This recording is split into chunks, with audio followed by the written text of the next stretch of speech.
Welcome to the Daily Bolster.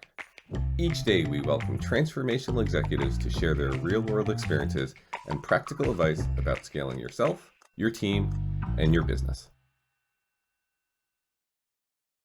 Welcome to the Daily Bolster. I'm Matt Blumberg, co-founder and CEO of Bolster, and I'm here today with my friend Sharon Fox. Sharon is an operating partner at Stride Consumer Partners, which we'll talk more about in a minute. Sharon is a multi-time board member of public and private companies, and she has I would call it a storied past as a CMO and marketing leader, and actually even more than that, at some amazing brands like Freshly, Melissa & Doug, Ralph Lauren, Quidsi, Amazon, Unilever, Mondelez. Sharon, it's good to have you here. Thanks for joining me. Matt, it's great to see you. Thanks for having me. All right, so first question, just so people know, Stride Consumer Partners, what is your sweet spot for investment? So we look for consumer passion brands and only in three sectors. So in food and beverage, beauty and personal care, and active lifestyle and outdoor. Most of our business tend to be founder-led and tend to be sort of mid-market in the sweet spot of, somewhere between $20 to $60 million in revenue. Okay. And that is a great jumping off point for my question for you today. So let's start with, what is a passion brand and what separates it from other consumer brands in those sectors or in any sector? Yeah, so a passion brand is a brand that delivers really strongly on an unmet need to an underserved consumer group. Passion brands showcase extraordinarily high loyalty and tend to forge a deeper connection with the end user than brands that are not passion brands. And so how can you tell if you have one, and can you engineer one? Or does it just have to click? So let's first talk about how one can identify a passion brand. So they tend to have high net promoter scores, tend to have many more promoters than rejectors, and not that many people who are neutral on the brand. This drives high word of mouth in terms of someone passing on their passion for a brand to someone else, which drives much more efficient and effective marketing. They have high repeat rates or high buy rates in terms of how often their customer base engages with the brand or service. So frequency of usage tends to be higher, and therefore share of wallet, share of stomach, wherever category you're in, tends to be higher. So this is how you can separate passion brands from brands which are not passion brands. And can you engineer one?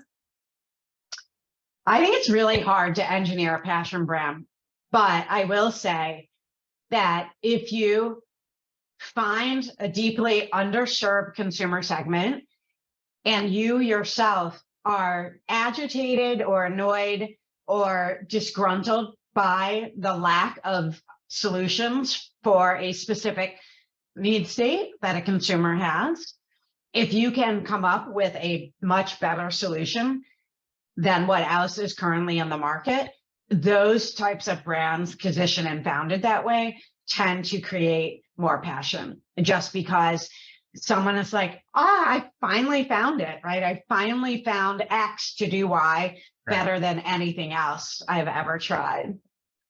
Is there such a thing as a B2B passion brand? I think so.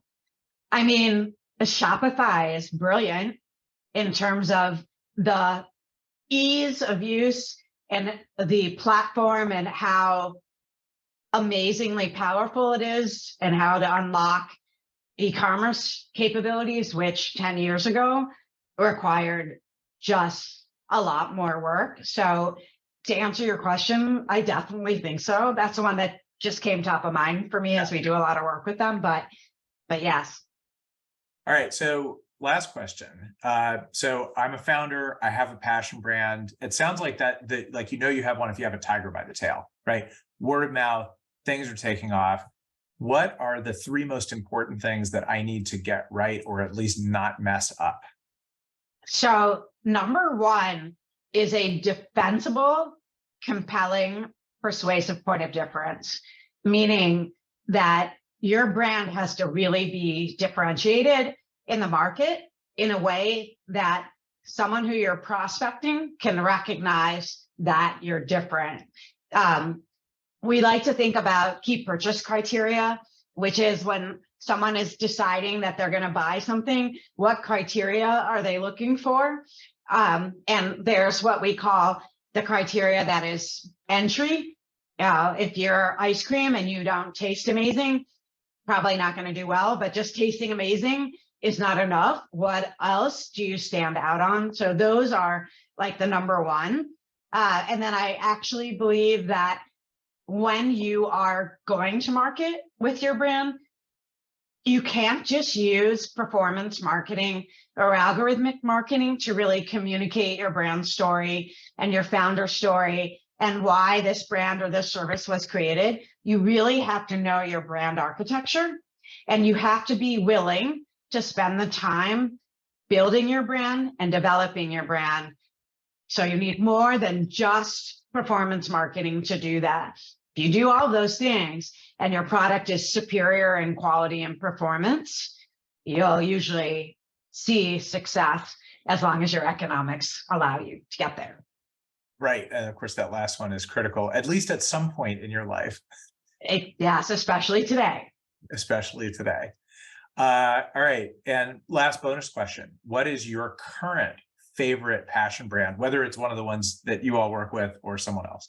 My God, you can't ask me that, Matt. I love so many of my children, and I am such a brand person that there's so many brands that I love. And so I could never pick just one. But what I will tell you is that consumers now are much more aware of health and wellness and living a healthier lifestyle. Sure. And there's not a single category that caters to this, but brands who really make it easy and really inspire consumers to take that small step in the right direction just to do something small but better really are gaining a lot of traction as consumers really have much more focus on taking care of themselves and their mental health and then living life to the fullest and really getting those experiences that matter. So there's so many brands that I love. I never could just pick one, but I think that's a great category.